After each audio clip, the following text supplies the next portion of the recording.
The great hall of Eldoria Castle was alive with light and sound. Golden chandeliers hung like frozen suns, reflecting on the polished marble floors. Music floated through the air, and laughter mingled with the soft clinking of crystal glasses. Tonight was the masquerade of the crescent moon, a celebration the kingdom had awaited for months. Courtiers, nobles, and dignitaries had gathered in their finest masks, their gowns and tunics shimmering like starlight.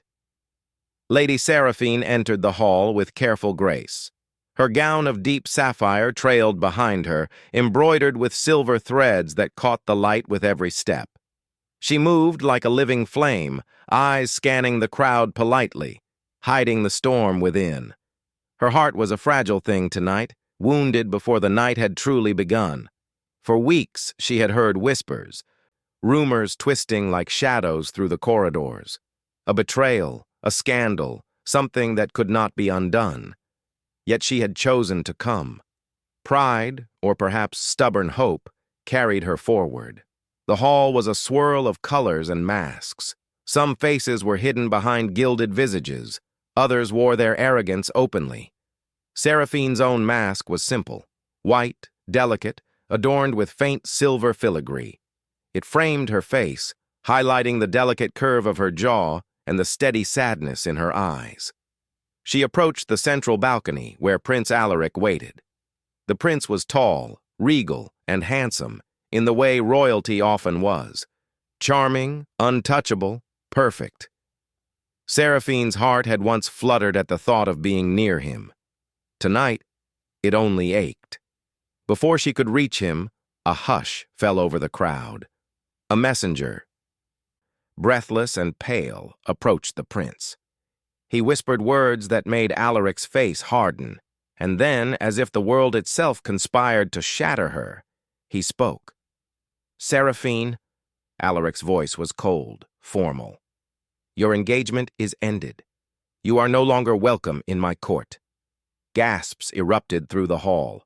Candles flickered as if startled by the cruelty of the moment. Noblewomen whispered and clutched their fans. Men shifted uneasily, unsure where to look. Seraphine's hands trembled, her sapphire gown suddenly too heavy, as if it carried the weight of all eyes upon her. She wanted to speak, to defend herself, to ask why. But the words stuck in her throat, lodged like broken glass. Pride and terror wrestled within her, and for a moment she felt as though the entire world had turned its gaze upon her heartbreak. From the edge of the balcony she saw him. Duke Valerian, the ruthless Duke of Ravencrest, feared in every corner of the kingdom, whispered about in taverns and courts alike. He was tall, his cloak black as midnight, his eyes sharp and calculating. Unlike others, he did not gasp. He did not whisper. He simply watched. There was something about him, something dangerous, magnetic, that drew Seraphine's gaze. She had heard stories of his cruelty, of his dealings with forces no man should ever touch. Yet tonight, in the midst of her humiliation, there was a calm certainty in him, a quiet willingness to see, to understand, to act. The crowd parted as if sensing the tension between them, and Seraphine felt herself moving without thinking. Her steps were unsteady, her heart pounding like a drum in the silence that had fallen over the hall. She reached the edge of the balcony, her breath catching as tears blurred her vision. Valerian approached, his voice a low rumble that seemed to echo in her chest. "Step away from the edge," he said. There was no command, only an unspoken authority that left no room for refusal. I cannot," Seraphine whispered, not because she did not want to, but because her pride still held her captive. "You must," he said. "You have more to live for than this humiliation." His hand hovered near hers, not touching, but offering an invisible lifeline. Before she could respond, a shadow moved across the balcony. A figure cloaked in black lunged toward her, dagger gleaming in the candlelight. The crowd screamed, some turning, some frozen in terror. Valerian's hand shot out with impossible speed. He grabbed her wrist, pulling her backward as the dagger struck the marble where she had stood seconds before. The assassin's eyes met Valerian's, wide with shock and then fear. He stepped closer, raising his own weapon, but Valerian's other hand was already on the hilt of a sword hidden beneath his cloak. The hall was silent again, breaths held in collective fear. Valerian's eyes never left hers. "Are you unharmed?" he asked softly, though there was no softness in the blade now poised to strike. I think so," she stammered, trembling from head to toe. The reality of the attack had struck her harder than the public shame. She realized, with a pang of fear and strange relief, that no one else had moved to protect her. Only he had dared. The assassin faltered, realizing he could not win, and vanished into the shadows with a curse. The crowd slowly resumed their murmurs, but the mask of gaiety no longer returned to their faces. All eyes, it seemed, had shifted to the Duke and the shattered Lady Seraphine. Valerian guided her to a secluded corner of the balcony, away from prying eyes. The night air was cool, carrying the scent of the moonlit gardens below. Seraphine's heart raced, and she felt a tremor of something she could not name: fear, awe, gratitude, and a dangerous curiosity all tangled together. "You should not be here alone," he said quietly. "The court is merciless, and there are darker things than gossip waiting in every shadow." "I thought I could bear it," she admitted, voice barely above a whisper. "I thought I could stand until he—" She could not finish. Her pride would not allow her to say the prince's name aloud. Valerian did not speak immediately. He studied her with a piercing gaze, sharp and patient. Then he said, "Pride can be dangerous, but so can despair. Both can kill you if you let them." His words were not comforting, yet they offered clarity. Seraphine realized she had been wandering through a storm with blind eyes. Now, someone had offered her a lantern, even if that lantern was wrapped in shadows. She looked at him, and for the first time, she saw the man beyond the fearsome rumors. He was not cruel tonight. He was steady, controlled, aware of every danger around them, and yet somehow entirely for her. Why help me?" she asked, almost afraid to hear the answer. He gave a faint smile, almost imperceptible. "Because you deserve to stand again," he said. "Because no one should watch their life torn apart while others cheer." The sincerity in his voice struck her. She had spent a lifetime performing, pretending, smiling when her heart ached. And here was a man who saw her pain without mockery, who did not turn away. They were interrupted by the echo of footsteps on the marble stairs. Another figure appeared, one of the prince's allies, sneering, eyes glinting with malice. Seraphine's breath caught. Valerian's hand rested lightly on the hilt of his sword. "Do not fear," he said. "I will not let them touch you." The ally approached, bowing mockingly. "Lady Seraphine," he said, voice thick with false respect. "What a tragic sight, alone, humiliated, and now trembling before us. Surely even your pride cannot save you." Seraphine felt the familiar sting of shame, the urge to retreat into herself. But Valerian's presence was like a shield. His eyes locked with hers, calm and commanding, and she felt a flicker of strength rise within her.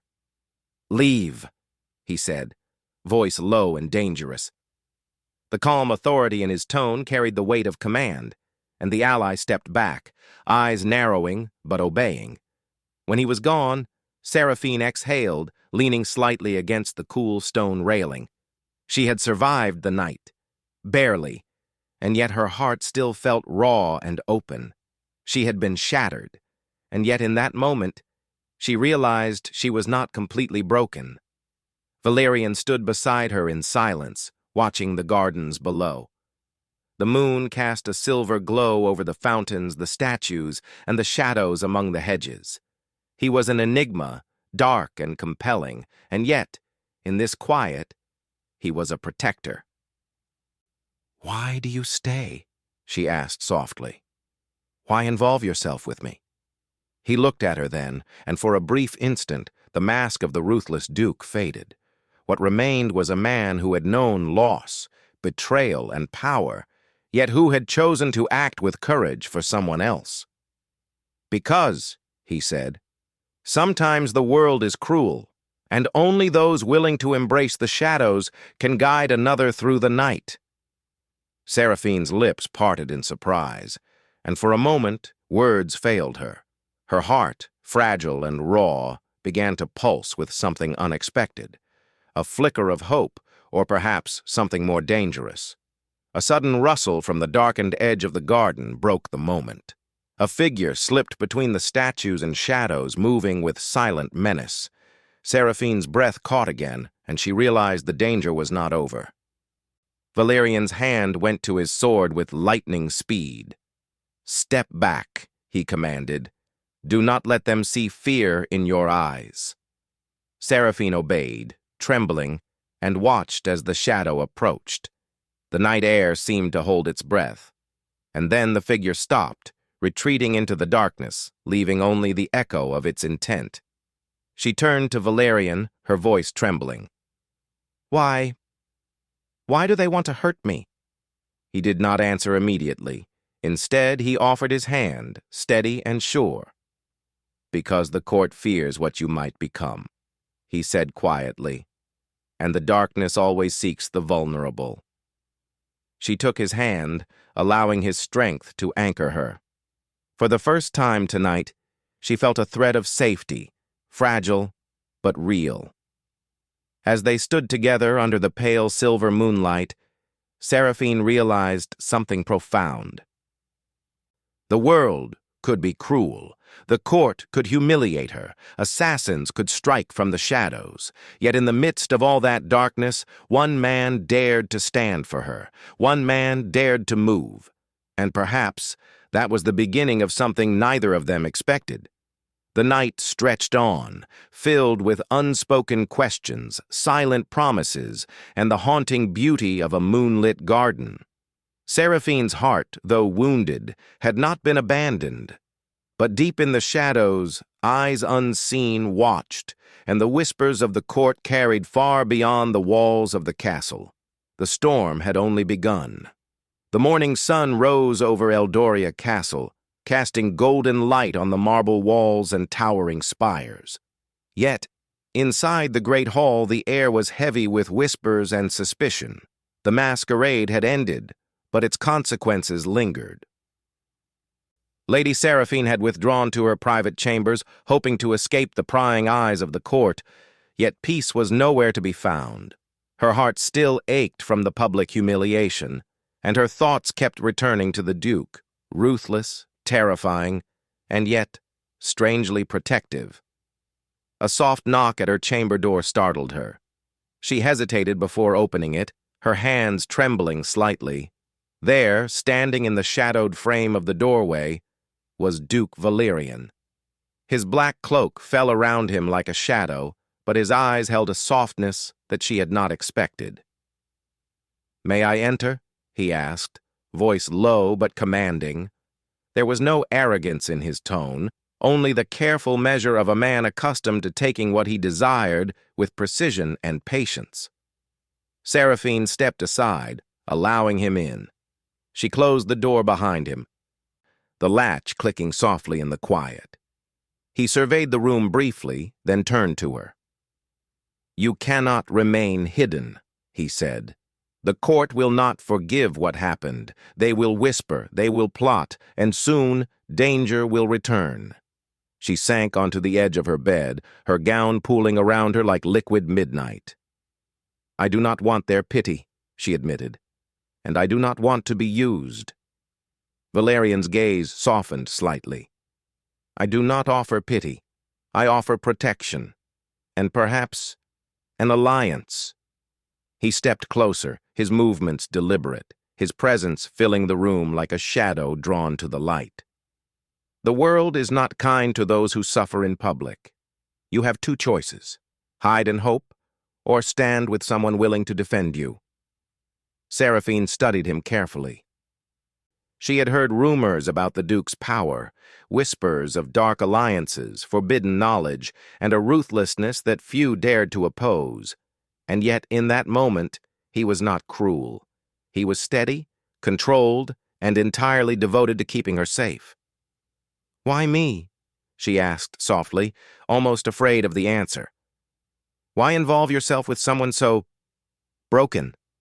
He paused, as if weighing the truth. "Because," he said finally, "your heart is not broken beyond repair, and because I see a strength in you that no one else dares to acknowledge." Seraphine felt a flicker of warmth in her chest, but it was accompanied by fear. Could she trust him? Could she allow herself to lean on someone so dangerous, so powerful? And yet, something deep inside whispered that this man, this Duke, might be her only hope. Before she could respond, a sudden commotion outside the castle walls drew their attention. A horn echoed through the morning air, sharp and urgent, and the sound of hurried footsteps followed. Servants rushed past her door, faces pale with alarm. "What now?" she asked, heart pounding. Valerian's eyes darkened. "Trouble has come for you sooner than I expected." He moved to the window, peering into the courtyard. There, at the gates, a small group of riders approached, their armor glinting in the sun, their banners marked with the symbol of Prince Alaric. Seraphine's stomach tightened. "The prince?" she whispered. "Yes," Valerian said grimly. "He believes he can finish what he started, and he has allies willing to strike in his name." Her mind raced. She had survived one night of humiliation, one attempt on her life. But now it seemed the danger was far from over. And yet, as she looked at the Duke, standing resolute and unflinching, a strange certainty settled in her chest. If anyone could face this, it would be him. "We must leave," Valerian said, turning to her. "You cannot stay here. The castle is no longer safe." "But where will we go?" she asked, panic creeping into her voice. "The entire court will be watching, and the prince—" "Trust me," he interrupted gently. "I have a place where no one can find us. Somewhere we can plan, somewhere you can learn to defend yourself. You will not be a victim, Seraphine. Not while I draw breath." She hesitated, torn between fear and the strange pull she felt toward him. Finally, she nodded, rising to follow him. Together, they left her chambers, slipping through shadowed corridors and secret passages known only to the Duke. The world outside seemed to change as they moved away from the castle. Trees thick with dark leaves whispered in the wind, and the sun struggled to pierce the canopy. The air was cooler here, heavier, filled with the scent of moss and earth. It was quiet, safe, and yet alive with a subtle magic that made Seraphine shiver. Valerian led her to a secluded manor deep within the Ravencrest forest. The house was ancient, its stone walls covered with ivy, and windows dark except for the faint glow of candlelight. Inside, the rooms were vast and sparsely furnished, yet comfortable. Bookshelves lined the walls, filled with tomes of history, strategy, and arcane knowledge. "This will be your sanctuary," Valerian said. "Here, you will not be at the mercy of the court, nor the prince, and here you will begin to understand the power you carry within yourself." Seraphine's eyes widened. "Power? I am no one. I am weak, broken." He shook his head slowly. "No, you are strong, but you have not yet learned to wield that strength. The world takes advantage of those who do not recognize it. I will teach you, but first, you must trust me." Trust. The word felt heavy, almost dangerous. And yet, Seraphine realized she had little choice. If she did not place her faith in this ruthless, enigmatic man, she would have no hope of survival. "I will try," she said finally, her voice barely audible. Valerian's expression softened, and he extended his hand. Then let us begin. Over the next days, Seraphine's life changed in ways she had never imagined. Valerian trained her not only in swordplay and strategy, but also in the subtle arts of perception, patience, and resilience. He taught her how to read intentions in a glance, how to anticipate danger, and how to stand tall even when her heart trembled. At first, she struggled. Her body was untrained, her confidence shattered. Every movement felt clumsy, every lesson a reminder of her vulnerability. Yet Valerian's presence was unwavering. He corrected her with patience, guided her with precision, and pushed her gently toward strength she did not know she possessed. "I am not afraid of the court," she said one evening as they practiced in the dimly lit courtyard. "I am afraid of myself, afraid I will fail again." He stopped, placing a hand lightly on her shoulder. "Fear is not your enemy. It is a teacher. Do not run from it. Learn from it, and it will make you stronger than any blade or spell." Their eyes met, and for a brief moment the tension between them was palpable. Seraphine felt her pulse quicken, a fluttering in her chest she could not name. It was not fear nor gratitude. It was something more, something dangerous in its intensity. Yet before she could dwell on it, a messenger arrived, breathless and urgent. He handed Valerian a sealed letter, marked with the prince's sigil. Valerian's expression darkened as he read it. "They are coming," he said quietly. "The prince has gathered forces, and he intends to claim what he believes is rightfully his, by blood, by law, and by threat." Seraphine's stomach twisted. "What do we do?" Valerian's eyes were sharp, calculating. "We prepare, and we strike first if necessary. But you will not be a pawn.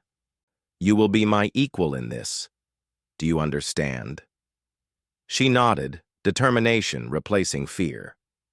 "I understand." The night fell heavy and still, yet the air was electric with anticipation.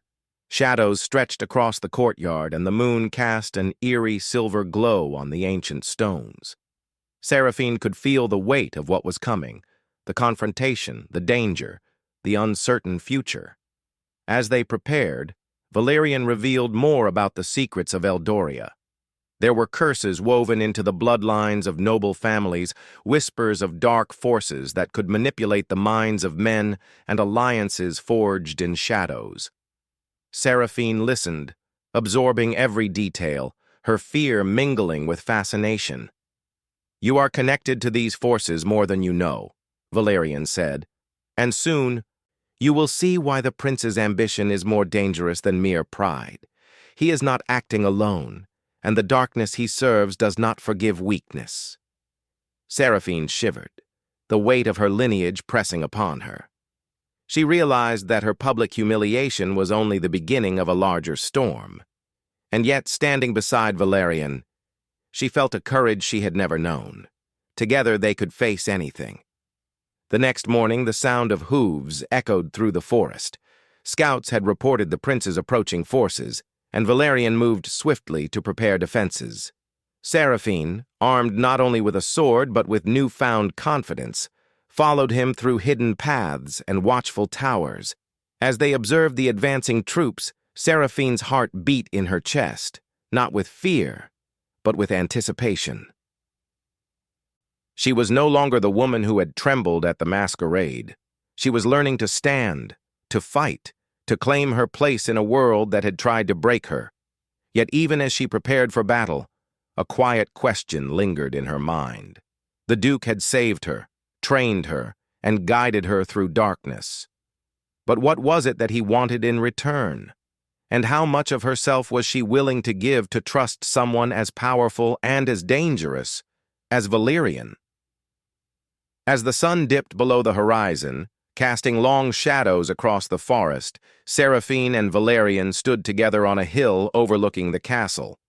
Below, the prince's banners gleamed in the fading light, and the tension of impending conflict hung thick in the air. Valerian placed a hand on her shoulder, steadying her. "Whatever happens," he said, "we face it together. You will not Be alone. Seraphine looked at him, and in the depth of his dark eyes, she saw not only a protector, but a man shaped by pain, ambition, and secrets. And in that moment she understood something profound. The bond forming between them was more than survival. It was trust, understanding, and the first stirrings of something far more dangerous, something that could shatter them both if they were not careful. The wind swept through the trees, carrying with it the scent of smoke, steel, and inevitability. The prince's forces were near, and the first moves of the coming conflict were about to begin. Seraphine felt a thrill, a shiver of anticipation mingled with fear, and she knew that nothing would ever be the same again. Night had fallen over Eldoria Castle, and the forest surrounding the ancient walls seemed to hold its breath. The moon rose pale and silver, casting shadows that danced across the trees. Lady Seraphine stood beside Duke Valerian atop a hill, her hands gripping the hilt of her sword. Though her heart still carried scars from betrayal, she no longer felt fragile. Every lesson, every trial under Valerian's guidance had strengthened her. She was no longer merely a spectator in her own life. She was ready to face the storm. Valerian's black cloak rippled in the wind as he surveyed the approaching army. The prince's banners gleamed in the pale light, hundreds of soldiers moving with precision and intent. But Valerian's presence was a steadying force. His calm authority radiated through the night, and Seraphine felt a surge of trust and something deeper, more dangerous, an unspoken connection that had grown stronger over the past days. "We cannot wait for them to reach the gates," Valerian said, voice low but sharp. "If we strike first, we control the outcome. Hesitation will cost lives." Seraphine nodded, her mind focused despite the fear that still flickered in her chest. "What must I do?" she asked. "You fight," Valerian replied simply. "Not as a victim, but as a force. You are ready. Trust your training, trust yourself, and trust me." The wind carried the distant sound of drums, the pulse of an army marching closer. Seraphine tightened her grip on the sword, feeling the weight not as a burden, but as an extension of herself. Her pulse raced, not with fear, but with anticipation, and a strange thrill at the thought of standing beside the Duke, shoulder to shoulder. Hours passed in tense preparation. Valerian moved like a shadow through the camp, placing sentries, checking defenses, and whispering orders only he could command. Seraphine followed him closely, absorbing every action, every strategy, understanding the mind of a man both ruthless and just. Finally, the moment came. Torches flared along the forest path as the prince's vanguard emerged from the trees. The sound of hooves, armor, and distant commands filled the air. Valerian drew his sword, a blade that gleamed like obsidian in the moonlight, and turned to Seraphine. "This is your moment," he said softly, almost as if they were alone in the world, though the army was only yards away. "Stand tall, Lady Seraphine. Show them who you truly are." Her chest rose with determination. "I will," she whispered. The clash came suddenly. Steel rang against steel, cries of challenge and pain echoing through the forest. Seraphine moved forward with Valerian, her sword striking with precision. At first she felt clumsy, her training tested in real battle, but soon her movements became fluid, her instincts guided by Valerian's tutelage. Every glance, every shift in the enemy's stance, every shadow in the moonlight became part of the rhythm she had learned. Through the chaos, her eyes kept finding Valerian. He moved with lethal grace, his blade a blur, cutting a path through the enemy with calm, controlled ferocity. And in those moments, Seraphine understood why he was feared, not for cruelty, but for mastery, for the ability to face darkness without flinching. Hours passed like a heartbeat. The prince's forces faltered against the skill and strategy of Valerian's leadership. Seraphine found herself facing the prince, who had broken her heart and humiliated her in front of the court. His eyes widened in shock as he recognized the woman before him, no longer trembling, no longer broken. "You," he began, but she did not wait for words. Her sword moved with determination, not to kill, but to disarm. She struck with precise timing, forcing him to stagger back, humiliated in turn. Valerian appeared beside her, his presence a shield and a reminder of the power of trust and courage. "You underestimated her," Valerian said quietly, almost to himself, but his words carried to the prince. "And now you will see what happens when the broken rise." The prince's forces began to retreat, the army's morale shattered by the combination of strategy, courage, and the presence of the Duke and Seraphine standing together. It was more than victory. It was proof that strength came not from fear, but from conviction, unity, and the courage to face darkness. When the battle ended, the forest was quiet once more. Smoke and dust hung in the air, and the moonlight reflected on swords and the pale faces of those who had survived. Seraphine's chest heaved, not with exhaustion alone, but with awe at what they had achieved. She had survived, yes, but she had also stood truly as herself, strong, unbroken, and no longer defined by the cruel whims of others. Valerian turned to her, eyes intense and unreadable. "You fought well," he said, "better than I could have imagined." Her lips curved into a small, exhausted smile. "I fought because you believed I could." He shook his head slightly, a rare softness in his expression. "No. You fought because you chose to." "I only guided you. The strength was always yours."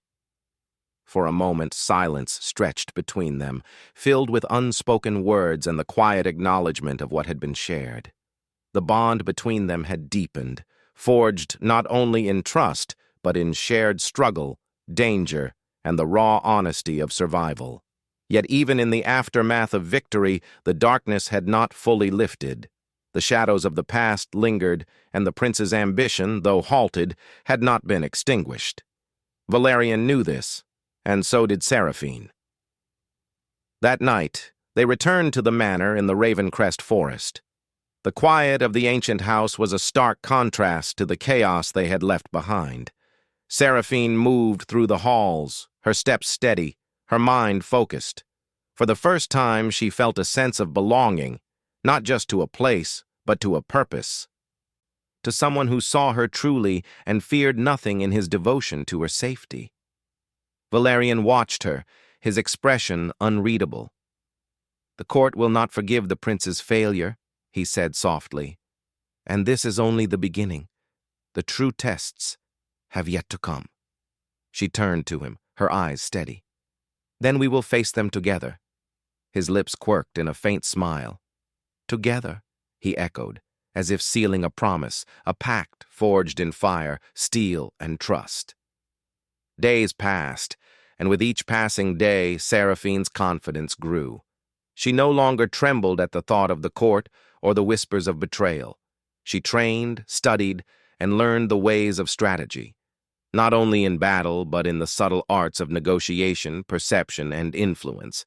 And with every lesson, she discovered more about herself and the depth of her feelings for Valerian. It was not a simple affection. It was not a fragile attraction. It was a force that had grown quietly in the shadows of danger, in the shared silence of strategy, in the unspoken understanding of two people who had been scarred by the world, yet chose to stand together. One evening, as they stood in the moonlit courtyard of the manor, Valerian spoke of the past he had rarely revealed. "I have known betrayal," he said quietly. "I have known loss. I have walked through darkness that could have consumed me. And yet, I have chosen to fight, to protect, to guide. Not for glory, not for power, but because some bonds are worth more than anything else." Seraphine's gaze softened. "And you have chosen me?" He looked at her steadily. "Yes, because I see what the world often overlooks. strength, courage, and the heart to survive. You have it all, and I will not allow anyone to take it from you again." The night grew quiet around them, the forest alive with whispers of leaves and distant stars. Seraphine felt her chest tighten with emotions she could not name: gratitude, awe, admiration, and a dangerous stir of longing. But she also felt courage, a determination to face whatever came next, knowing she was no longer alone. And indeed, the next challenge came swiftly. A shadowed messenger arrived at the manor, delivering a sealed letter bearing a sigil unfamiliar to both of them. Valerian's eyes narrowed as he broke the seal, reading the contents carefully. "Someone from my past," he said finally, voice low and tense, "a force I thought I had vanquished long ago. They are coming, and they are more powerful than the prince." Seraphine's heart skipped, but she did not falter. She placed a hand on his arm. "Then we face them," she said, voice steady. "Together." Valerian looked at her, a faint smile breaking through the shadows of his usual composure. "Together," he repeated, a promise, a warning, and a recognition of the bond that had grown between them. As the moon rose higher, casting silver light across the manor and forest, Seraphine realized the truth of her journey. She had been broken, humiliated, and cast aside. Yet through the darkness, she had found strength, courage, and trust in the most unlikely of allies. And in the man who had dared to move when everyone else turned away, she saw not only protection, but the possibility of love, redemption, and transformation. The night was quiet, but the winds carried whispers of coming storms. Shadows moved beyond the trees, unseen but felt. And Seraphine knew that while one battle had ended, the war for her heart, her family's legacy, and the fragile peace of Eldoria was far from over. But with Valerian by her side, she felt ready, stronger, unbroken. And for the first time since her heart had been shattered, she allowed herself to hope. And somewhere deep in the night, beneath the silver light of the crescent moon, the ruthless Duke and the lady he had chosen stood together. Two forces forged in shadow, ready to face whatever darkness dared to rise against them.